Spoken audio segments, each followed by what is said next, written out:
Abre a sua Bíblia ou o seu aplicativo no Evangelho de Lucas, no capítulo 17.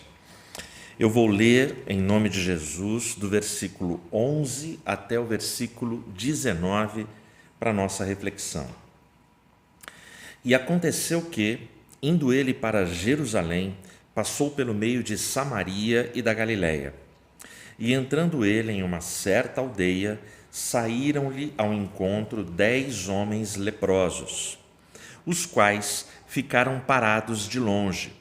E eles levantaram sua voz, dizendo: Jesus, mestre, tem misericórdia de nós. E ele, vendo-os, disse-lhes: Ide e mostrai-vos aos sacerdotes. E aconteceu que, enquanto iam, eles foram purificados. E um deles, quando viu que estava curado, retornou, glorificando a Deus em alta voz, e caiu sobre sua face aos seus pés, dando-lhe graças. E ele era um samaritano. E respondendo Jesus, disse: Não foram 10 os purificados, mas onde estão os 9? Não se achou quem retornasse para dar glória a Deus, senão este estrangeiro. E ele disse-lhe: Levanta-te e vai para o teu caminho, a tua fé te curou. Existe um ditado popular muito famoso que ele diz assim: Diga-me com quem andas e te direi quem és. E o diga-me com quem andas e te direi quem és, ele é aplicado à nossa turma, ao nosso grupo principal de convívio. E quando eu olho para a turma, quando eu olho para o grupo, eu posso dizer se a pessoa é de boa índole ou não. Exemplos.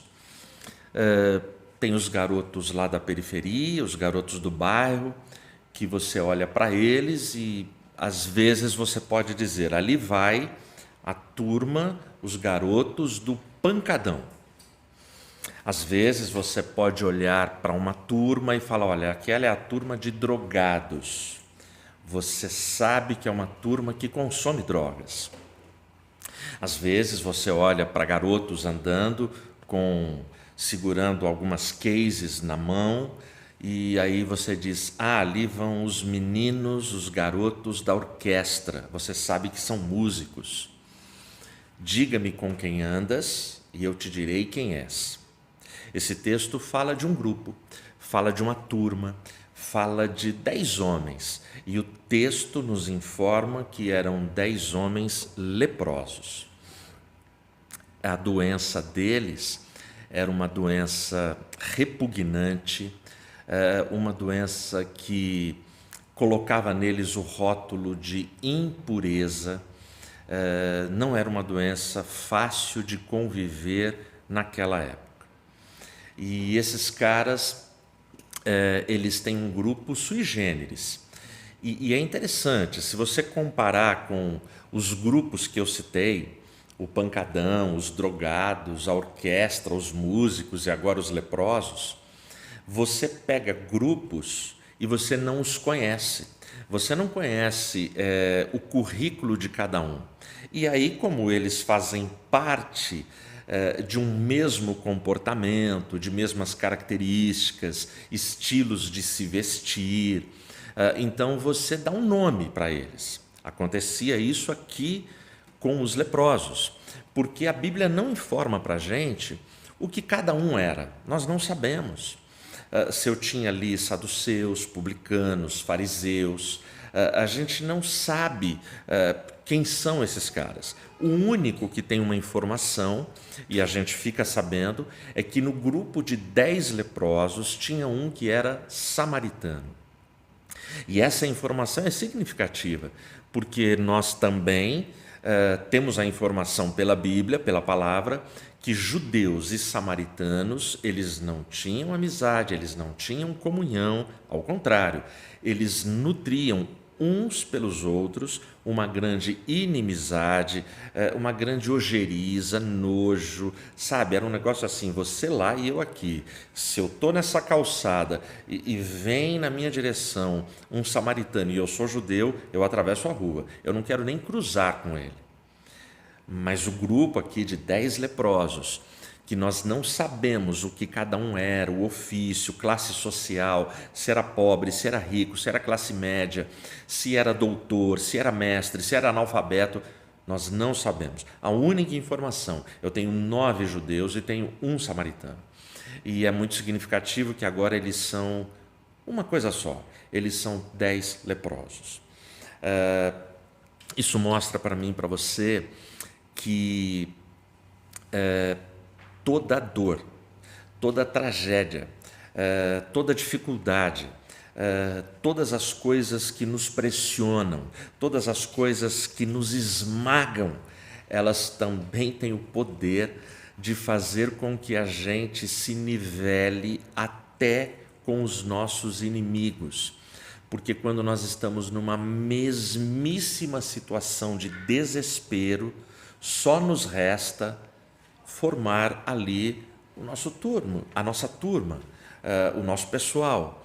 E aqui a gente tem 10 leprosos.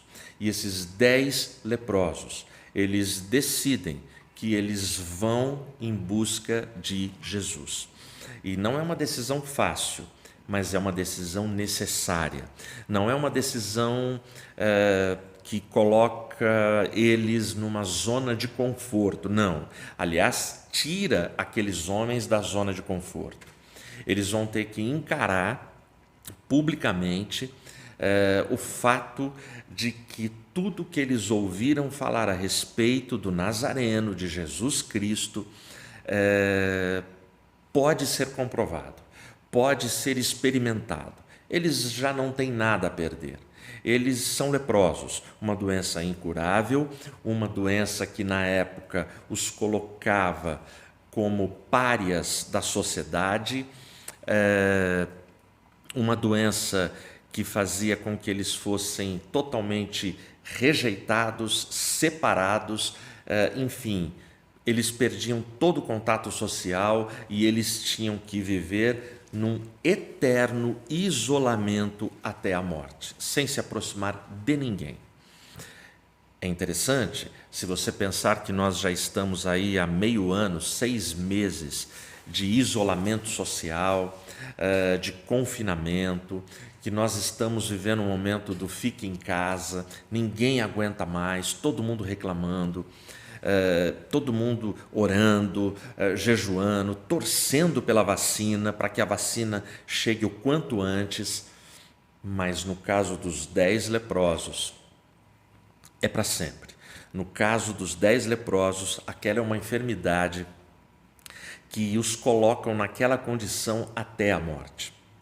Aí, diante daquela condição, todo o questionamento e os palpites que eu dei a respeito dos currículos de cada um, da vida de cada um, da classe social de cada um, isso já não interessa mais, isso já não conta mais. Ninguém quer saber o que aqueles 10 homens eram. O que interessava para aquela sociedade, a informação relevante era: eles são leprosos. E como leprosos, a sentença deles, social, espiritual, psicológica, já estava definida. Mas aí esses caras têm um rasgo de esperança, têm um fio de esperança, e eles ficam de olho, eles ficam sabendo que Jesus está caminhando por aquelas regiões. O texto fala que Jesus ele está indo em direção a Jerusalém. E o texto fala que ele está entre a Galileia e Samaria. E o texto fala que ele entra numa das aldeias, e muito provavelmente uma aldeia de samaritanos. E quando ele entra, o texto informa e vai dando dicas de como aqueles 10 leprosos resolvem se aproximar de Jesus. A primeira atitude deles, eles se aproximam humildemente. Quando você se aproxima de Jesus, se aproxime com humildade. O texto diz que eles ficaram de longe, eles pararam de longe. é muito interessante. Eles sabiam que eles não poderiam, pelas regras sociais, se aproximarem de Cristo. Bom, então eles respeitam esse distanciamento e só. Um grupo de leprosos, de 10 leprosos, quando eles estavam em ambientes públicos, numa praça, numa rua ou na entrada daquela aldeia, que é onde eles se posicionaram, o grito deles deveria ser um grito de impuro, impuro. Esse grito é para avisar todo mundo: nós somos leprosos, não se aproximem da gente, porque se eles não o fizessem, a lei seria muito dura sobre eles. Mas eles não dão esse grito. E ali eles param distantes de Jesus. Humildade. O detalhe é que eles ficam distantes sem reivindicar nada. E essa primeira lição é como eu e você devemos nos aproximar de Cristo, sem reivindicações, sem decretações, sem ficar declarando que é isso, que é aquilo, que é assim que Deus tem que fazer de acordo com a minha demanda, a minha necessidade, a minha vontade. Se você caminha mais um capítulo aqui no Evangelho de Lucas e vai no capítulo 18, no versículo 13, o versículo 13 está no contexto da parábola do fariseu e do publicano. E ali Jesus repete essa mesma expressão. Quando existe ali uma comparação dos dois homens que subiram ao templo para orar, tanto o fariseu quanto o publicano, depois que o fariseu ora, aí o publicano vai orar. E o texto diz para a gente na parábola, Jesus informa que o publicano, ele ficava de longe, ele não ousava erguer os olhos, mas de longe ele ficava no canto dele, humildemente, batendo no peito e dizendo: tem misericórdia de mim, pecador. Essa expressão ela se repete nos evangelhos. E Jesus ali, nestas expressões, ele nos ensina. Aqui com os 10 leprosos tem um ensino de um fato que aconteceu. Na parábola tem a ilustração, numa metáfora do que Jesus quer ensinar para a gente. O texto da parábola do fariseu e do publicano diz que naquele dia o fariseu não foi para sua casa, ele não desceu para sua casa justificado, mas o publicano que admitiu o seu pecado, que foi humilde, que ficou ao longe, que não teve arrogâncias e orgulhos e vaidades quanto ao seu eu, ele desceu justificado para sua casa. Então a primeira forma que os 10 leprosos se aproximam de Cristo é com humildade. A segunda forma como eles vão até a pessoa de Cristo eles vão decididamente, eles foram decididos. O texto diz que eles gritavam, eles falavam em voz alta: Jesus tem misericórdia de nós.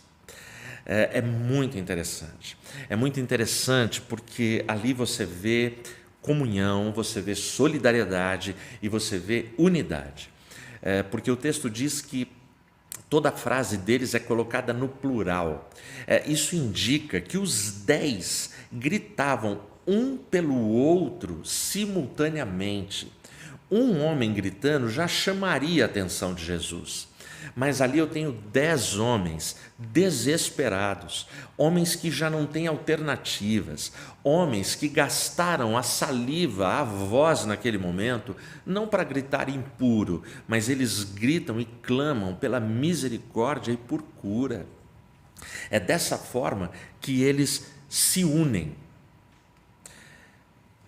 Imagine o que poderia acontecer se as nossas famílias se unissem para clamar o nome de Jesus. Imagine se as nossas famílias se tornassem um grupo com a mesma unidade daqueles leprosos.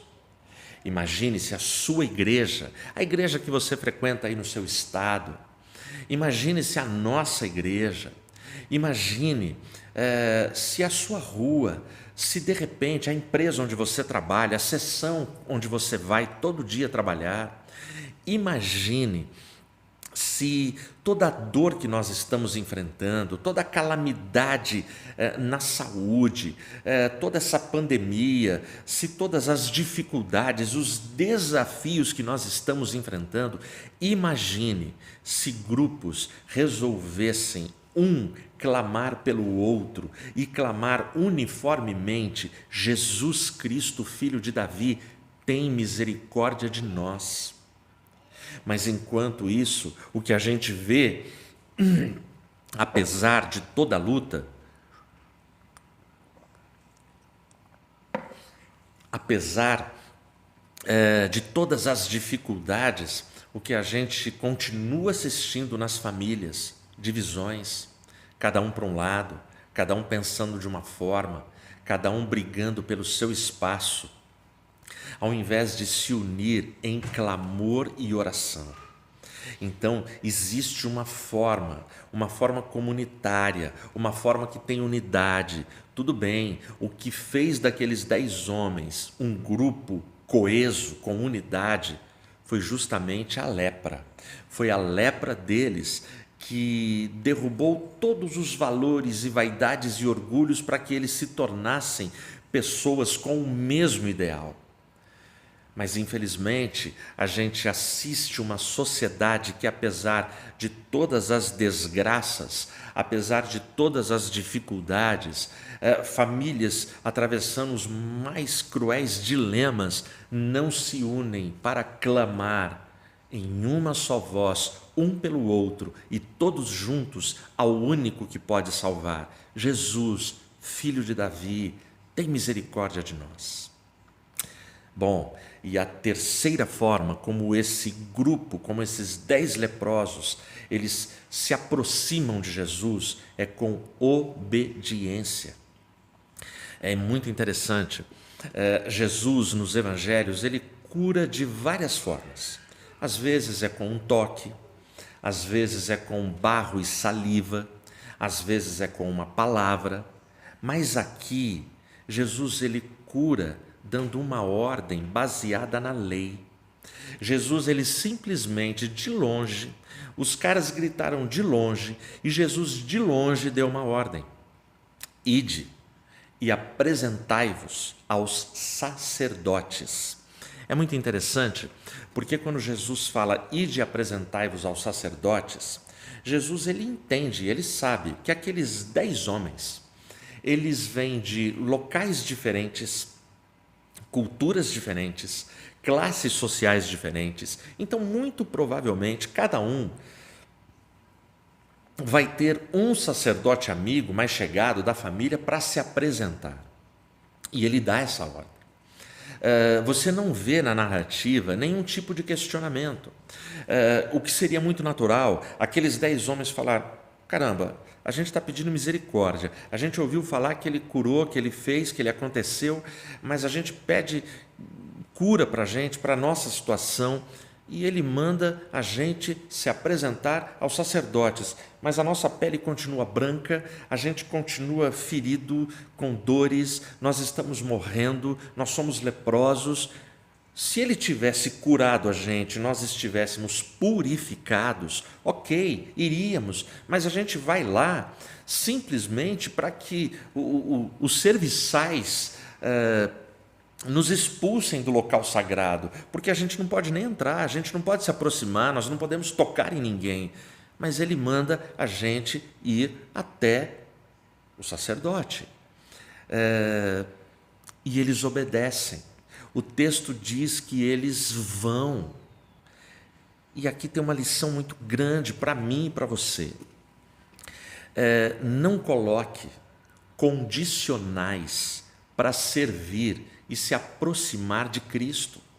Não dá para você colocar frases do tipo: se Deus abrir uma porta de emprego, então eu o seguirei.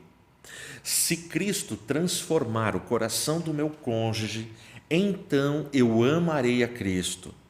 Se Cristo der a cura que eu necessito, então serei fiel. Se Cristo abrir aquela porta que há tanto tempo eu espero, então eu participarei de uma comunidade cristã. Esquece. A lição que esses caras dão para a gente, esses 10 leprosos, é que Jesus dá uma ordem para eles e a bênção que eles queriam ainda não tinha chegado, mas eles, sem questionar, sem impor condições, eles vão e partem para ir até os sacerdotes. Qual a lição? A lição é simples. Quando você é chamado, quando você sente o toque do Espírito Santo, quando você sente que chegou o momento de ter um relacionamento com Cristo, simplesmente confie, se renda, se entregue e vá, porque enquanto você vai, o milagre vem. É assim na jornada e na caminhada cristã. Você vai e os milagres começam a acontecer inexplicavelmente, na hora, na forma e no tempo de Deus. Vamos tentar imaginar. Os 10 homens estão caminhando. Os 10 homens, eles caminham juntinhos, porque eles são uma turma, um grupo, lembra que eu citei no começo dos grupos? E eles estão indo, e eles continuam leprosos. Esses 10 homens têm que se proteger com mantos, com véus, porque é assim que tem que ser pela lei. Eles vão andando e eles têm que ir gritando, impuro, impuro, eles estão em local público, porque eles têm que avisar que eles são leprosos. Mas eu gosto de imaginar a cena, de repente, um deles olha para a pele e fala, fui curado. O outro olha para o outro e fala assim, você não tem mais nada. E aí eles começam a parar de gritar impuro, e um vai olhando para o outro e vendo o rosto, a pele, tudo voltar ao normal, e eles vão sendo purificados milagrosamente. Por quê? Porque eles se aproximaram de Cristo com humildade, eles se aproximaram de Cristo decididos. Nada e ninguém impediria aqueles homens de gritar a Jesus de Nazaré. Eles não iam esperar. Você não precisa esperar a minha mensagem terminar para falar com Cristo. Você não precisa esperar terminar esta celebração para se render a Cristo. Você pode decidir agora, aí na sua casa, no seu coração, na sua vida, a entregar a sua vida plenamente, completamente, integralmente a Cristo. Mas eu imagino esses homens admirados e felizes, e aí eles se abraçam. E aí eu imagino que um deles fala assim, caramba, eu vou correndo até a minha família, que faz muitos anos, faz muito tempo que eu não pego os meus filhos no colo, eu vou ver a minha esposa. Aí o outro diz, eu preciso ver a minha fazenda, a criação de animais, os meus funcionários, os meus pais que estão lá, todos os meus filhos, eu preciso vê-los, porque a minha família... Aí o outro fala, não gente, pera... Jesus falou para a gente ir até o sacerdote, eu vou correndo agora até o sacerdote, eu vou me apresentar para ele declarar a minha purificação e socialmente eu passar a ser aceito. Aí sim, depois do sacerdote, eu vou até os meus amigos mais chegados, até a minha família. Aí o outro fala, puxa, mas a gente precisa... sei lá, vamos voltar lá para agradecer? O outro, não, primeiro eu preciso ver os meus negócios, aí depois, se der, quando der, a gente acha ele, o Nazareno. No meio dessa conversa toda, eu imagino o samaritano falando, não, peraí gente, eu não vou fazer nada disso, eu vou voltar agora para agradecer a Jesus Cristo. Nunca na minha vida ninguém deu uma prova de amor por mim tão grande. Ninguém nunca fez, nem a pessoa que mais fez por mim, o que ela mais fez por mim, não chega a 0,1% do que Jesus Cristo fez por mim. A minha vida estava desenganada, a minha vida estava perdida, eu vivia em trevas, eu não tinha esperança, eu não tinha cura, eu não tinha solução. E Ele me purificou, Ele me salvou. Eu vou voltar para agradecê-lo, porque se tem uma forma de eu adorar a Deus, é adorar a Deus através de Jesus Cristo de Nazaré. Vamos comigo? Ah, cara, aí eu imagino os outros 9 falando: caramba, samaritano, você é muito fanático, você é muito zeloso, a nossa família está esperando, imagina a alegria que vai ser. Bom, você quer, você vai, mas a gente não tem tempo agora. Repare, todos eles na tragédia, todos eles na lepra, todos eles quando estavam nos locais reservados para leprosos, para morrerem ali, isolados do mundo, eles tinham unidade, eles eram iguais. Só que depois que eles procuraram a Jesus, a cura que eles tanto imaginavam e sonhavam com ela, com aquele milagre, a cura veio. Mas o que se manifesta agora são as prioridades de cada um. E para 9 deles, as prioridades, elas nem passavam perto de ser a pessoa de Jesus Cristo. Somente o samaritano voltou. O que aconteceu? O que aconteceu ali naquele momento? O que acontece aqui nessa narrativa? Infelizmente, a gente tem muitas pessoas assim nas igrejas. Onde estão os outros 9? Quantos aí que estão me ouvindo lembram-se do dia do batismo? Lembra da profissão de fé que você declarou com os seus lábios e o seu coração? Naquele dia você estava emocionado, naquele dia você convidou a sua família, os seus amigos para assistirem o seu batismo, para baterem foto, para filmarem. Foi um momento ímpar, foi um momento que a gente gosta de comparar com a fase do primeiro amor. Você prometeu coisas no coração para Cristo, só que o tempo passou. O tempo passou e você se esqueceu de muitas promessas e votos e confissões que você fez a Cristo. As igrejas estão cheias de pessoas cujas pessoas se encaixam nelas a pergunta de Jesus: caramba, eu curei 10, onde estão os outros 9? Onde que eles estão? Onde é que esses homens foram parar?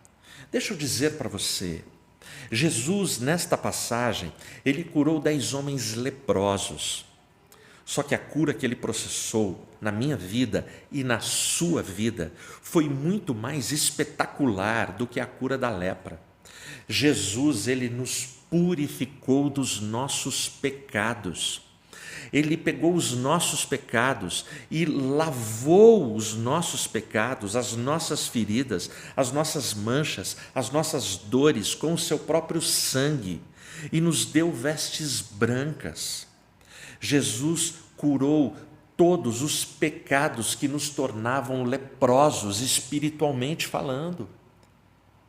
Mas poucos voltam para agradecer, poucos voltam para arregaçar as mangas e ajudar nos processos da igreja, nos ministérios da igreja, nas demandas, na missão de ser igreja, na missão de proclamar o Evangelho, na missão de cooperar no Evangelho. E nós cooperamos das mais variadas formas, com a nossa presença, a nossa oferta, os nossos talentos, com o nosso sorriso, com o nosso abraço, com a nossa mão estendida perguntando: precisa de ajuda? Precisa de ajuda aqui para fazer isso? Nós somos um time, nós somos uma família. O que aconteceu? Onde estão os outros 9? Esse texto ensina isso para mim e para você. Bom, e aí eu quero destacar 3 lições dessa narrativa, desse momento aqui no Evangelho. A primeira lição: todos que se aproximam com humildade, com decisão e com obediência, que se aproximam de Cristo com essas características, eles encontram a bênção em Cristo. Veja, não confunda o que eu estou falando. Encontrar a bênção em Cristo necessariamente e nem sempre será exatamente aquilo que você quer. Esses 10 leprosos queriam a cura e tiveram exatamente o que eles queriam. Mas Jesus não dará para a gente exatamente o que a gente quer em muitas situações. Porque nem sempre o que a gente quer será bom, será bênção para as nossas vidas. Porque somente Ele tem o olhar completo e panorâmico da nossa vida, das consequências de recebermos determinadas bênçãos que desejamos. Ele sabe se temos estrutura emocional, psicológica, material para encarar e para receber privilégios, bênçãos e benesses que vêm do trono. Ele sabe. Ele sabe quem é quem no reino. Mas aquilo que é necessário e aquilo que é para o nosso bem, todo aquele que se aproxima de Cristo, humildemente, em obediência e com decisão, determinado, vai alcançar o favor e a graça do Mestre. Essa é a primeira lição. A segunda lição: o nosso egoísmo destrói a nossa unidade. Não esquece disso. Os leprosos, eles tinham unidade enquanto eles eram iguais. Eles eram iguais na miséria física, na miséria humana, na miséria social. Eles eram iguais. Aí eles tinham unidade. Mas no momento que eles foram curados, se manifestou o egoísmo. E o egoísmo deles levou cada um a pensar em si e nas suas prioridades. Acabou a unidade. Cada um foi para o seu lado. A própria pergunta de Jesus: onde estão os outros 9? Jesus sabia que cada um tinha uma história, uma vida, uma família, um lugar, um CEP, um endereço. Então Jesus, quando ele faz essa pergunta, ele já sabe que cada um voltou para a sua rotina. E o pior, eles voltam para a vida piores do que eles eram antes de serem leprosos. Porque agora se manifesta nestes homens o que a gente chama de ingratidão. O único que volta melhor é o samaritano, porque nele se manifesta gratidão. Portanto, preste atenção, se a sua igreja, se a sua família usufrui nesse momento de unidade, se o seu grupo de comunhão, seja ele numa diretoria, seja ele no ministério jovem da igreja local, no ministério infantil, ministério de mulheres, a igreja como corpo de Cristo, se a sua igreja usufrui de unidade, ore por essa unidade. Regue essa unidade com jejum, com oração, com simplicidade, com submissão, e não deixe o seu egoísmo tomar conta, porque quando o egoísmo entra, quando cada um dentro da igreja começa a pensar em si, no seu talento, nos seus valores, no holofote para si, a unidade é quebrada e é rachada, e aí a gente vê divisões inacreditáveis nas igrejas, nas famílias, nas empresas, em todos os locais. Terceira e última lição, e essa é a lição que tem a ver com o tema dessa reflexão. A cura completa traz salvação. A cura completa traz salvação. Eu vou ler os 3 últimos versículos novamente para você. Eles dizem assim, é o 17, o 18 e o 19. E respondendo Jesus disse: não foram 10 os purificados? Mas onde estão os 9? Não se achou quem retornasse para dar glória a Deus, senão este estrangeiro. E ele disse-lhe: levanta-te e vai pelo teu caminho, a tua fé te curou. A última palavra desse texto, em muitas traduções, é a tua fé te salvou. E a palavra original pode ser traduzida como curou ou salvou. As duas estão corretas. Porém, não se esquece, quem escreve esse texto é Lucas. Lucas era médico. Esse texto não tem paralelos. Essa narrativa só se encontra no Evangelho de Lucas. Lucas, quando ele fala de cura, ele está falando, e quando a tradução só se presta para cura física, é de uma enfermidade física. E Lucas vai usar essa palavra que possibilita a tradução de salvação apenas no final da narrativa. Veja, a cura física, todos os 10 já tinham alcançado quando obedeceram à ordem de Cristo. Mas somente o samaritano, que manifestou gratidão, devoção e adoração pelo Mestre, é que alcançou o que eu chamo de cura completa. Porque somente ele ouve essa palavra de Cristo: vai pelo teu caminho, a tua fé te curou, a tua fé te salvou. O samaritano, nesse dia, nesse momento, ele alcançou a cura integral, ele alcançou a cura emocional, a cura da sua alma, a cura do seu coração, a cura dos seus pensamentos, e não apenas a cura da lepra. O samaritano, nesse momento, ele demonstra, e Jesus testemunha isso, que ele foi curado do seu ego, do seu egoísmo, ele foi curado do que seriam as suas prioridades materiais, sociais. Ele passa a entender que a prioridade é Cristo. Ele volta e ele é abençoado com esta palavra. Esta palavra, ela é mais importante nessa narrativa do que a própria cura dos 10 leprosos. Ela é mais importante porque é a cura do homem integral. Eu não sei quais são os seus caminhos, mas lembre-se todo dia de voltar aos pés de Cristo, como fez o samaritano. O texto diz que ele coloca o rosto nos pés de Cristo. Se curve ante aquele que é Rei dos reis e Senhor dos senhores.